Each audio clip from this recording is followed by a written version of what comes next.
πριν από θεούς και θνητούς.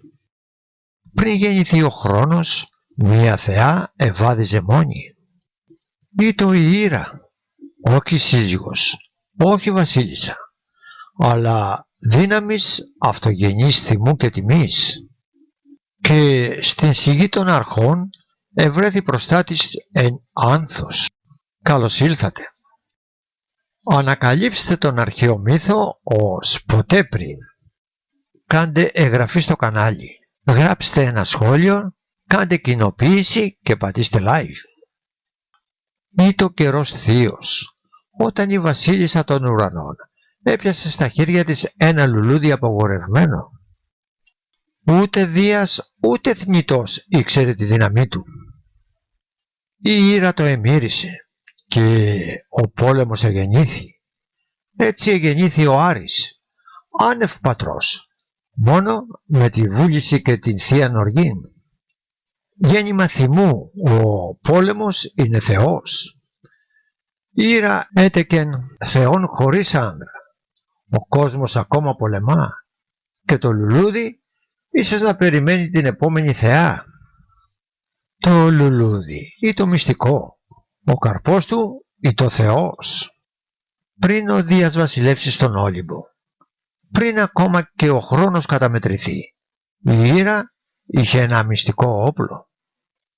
Ένα λουλούδι που εφυτρώνει μία φορά σε κάθε αιώνα. Όποια το αγγίξει δύναται να γεννήσει άνευ ανδρός. Και η Ήρα, οργισμένη, πικραμένη, έτεκεν τον θεό του πολέμου Άρη, γεννημένος από μούσα δυνάμεως, όχι αγάπης. Το λουλούδι ήτο η αρχή. Ο πόλεμος έγινε καρπός. Η Ήρα, όχι ως ήρεμη σύζυγος του Διός, αλλά ως μητέρα του αίματος. Η Ήρα, η θεά των αστερισμών, των γάμων και της ζήλιας, κράτησε στα χέρια της ένα λουλούδι θείο, εμύρισε τη δύναμη της φύσεως και έτεκεν άνευ ανδρός τον Άρη, θεόν πολέμου, οργής και σιδήρου. Ήταν η γέννηση του πολέμου, όχι με έρωτα, αλλά με μίσος. Οι Τιτάνες το έκρυψαν. Οι ορφικοί ψιθύρισαν ότι μόνο μιας θεάς η θέλησης μπορεί να γεννήσει δίχως σπέρμα. Ούτε γάμος, ούτε έρος, ούτε Δίας, μόνον θυμός και θεία ανάγκη. Η Ήρα το εμύρισε και τότε έσαλεν ο κόσμος, ηχούν επέτρε, εκρήγεται ενεφέλε και εντός της η σπίθα έγινε πυρ. Ούτε κοίησης ούτε χρόνος, μόνο γέννησης Θεού. Από γυνή μόνη, και ο Θεός εκείνος έκραξε με σιδηρά κραυγή. Ήτο ο Άρης. Προσεύχομαι, λέει η ίδια, ο Ζεύς να μην το μάθει και εξιστορεί. Η θεά Ήρα, όταν η θεά Αθηνά γεννήθη χωρίς μητέρα, πληγώθηκε που ο Ζεύς δεν χρειάστηκε τις υπηρεσίες της. Πήγε και παραπονέθηκε στον ωκεανό για τις πράξεις του συζύγου της.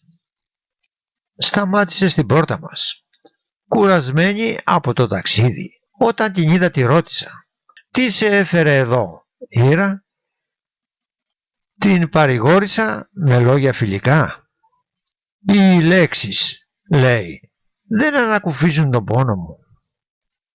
Αν ο Δίας έγινε πατέρας χωρίς να χρησιμοποιήσει σύζυγο και κατέχει και τους δύο τίτλους μόνος του, γιατί να μην πρέπει να προβώ και εγώ σε μία μητρότητα χωρίς σύζυγο, μία γέννηση από παρθένα που δεν την άγγιξε άνδρας?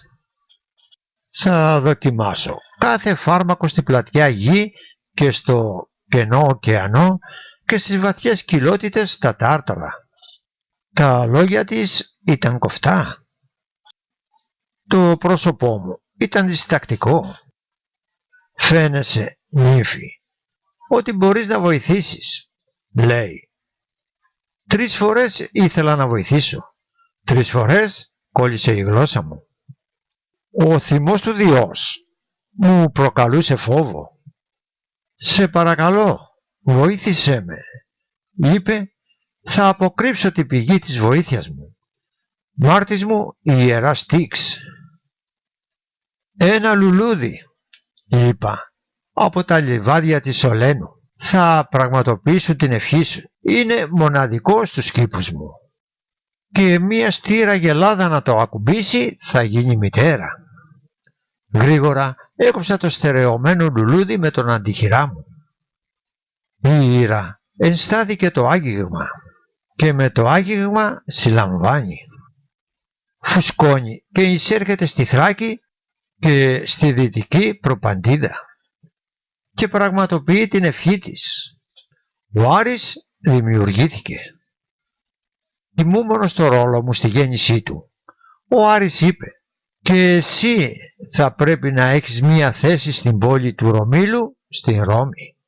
Έτσι εμφανίστηκε τότε επί γης ο Θεός Άρης. Και η Χλωρίς επήρε και το επίθετο Αρεγονίδα. Βιβλίο Αργοναυτικά Ορφικά 126. Ο παραπάνω αρχαίος μύθος σχεδόν κρύφτηκε. Δεν διδάχτηκε ποτέ, όπως είναι ο προορισμός του μύθου. Μάλιστα παραφράστηκε από τους χριστιανούς για τη μαγική γέννηση του Ιησού Χριστού από την Παναγία μυρίζοντας τον κρίνο. Η θεά Χλωρίς ή το αρχικός χθόνια θεότης των αρχαίων Ελλήνων. Θεότητα της βλαστήσεως των λουλουδιών, των ανθέων εξού και ανθούσα. Ήταν θυγατέρα της Περσεφόνης ή του Αμφίωνος και της Νιώβης και σύζυγος του θελκτικού εραστή Ζέφυρου. Όταν ετελούντο τα πρώτα ιερέα στην Ηλία και διεξαγόταν αγώνας δρόμου των Παρθενών στο στάδιο της Ολυμπίας, πρώτη νικήτρια ήταν η Χλωρίς. Συλλατρευόταν με τη Λιτό. Άγραμμα της Παρθένου Χλωρίδος ίστατο στο Άργος παρά της Λιτούς. Έργο του Πραξιτέλους. Μετεγενέστερα οι Ρωμαίοι την είπαν Φλόρα. Χλώρα, όπως η Χλώρινα έγινε Φλόρινα. Η Ρωμαία θεά έγινε πανεμοιότυπη με τη Χλωρίδα. Οβίδιος Φαστ V195. Σύζυγός της ήταν ο Αίολος κατά παράφραση του Ζεφύρου. Οι Λατίνοι, εκτός από την θεότητα της αιαρινής βλαστήσεως, κυρίως των δημητριακών φυτών, σίτου κρυθαρής και άλλα, και των οποροφόρων δέντρων, την έκαναν και θεότητα των καρποφόρων δέντρων, της αμπέλου και των ανθέων. Με την Ροντίγκο εμπόδιζε τη σκοριά των σιτηρών. Με την Πανωμά αγρυπνούσε επί των οποροφόρων δέντρων. Η Φλόρα ήταν μία των 12 θεοτήτων. Εξευμένιζαν με εξυλαστήριες θυσίες όταν εμφανιζόταν κάποιο έκτακτο γεγονός.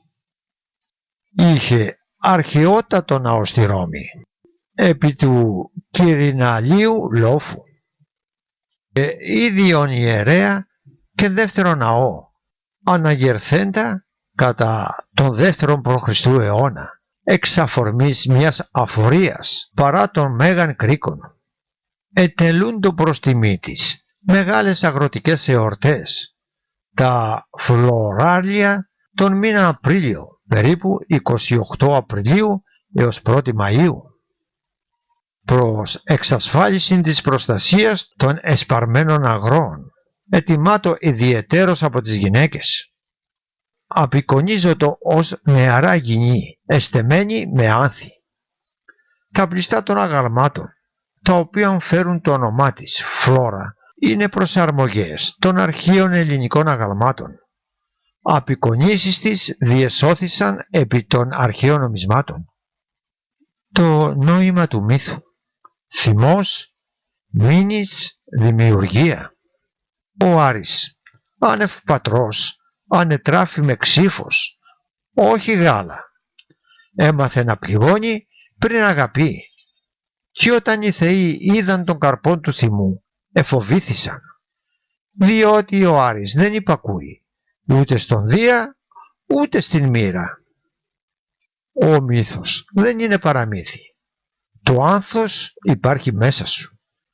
Κάθε στιγμή που θύμωσε η ψυχή σου χωρίς λόγο, κάθε κραυγή του άδικου, κάθε μάχη που γεννιέται δίχως να την θες.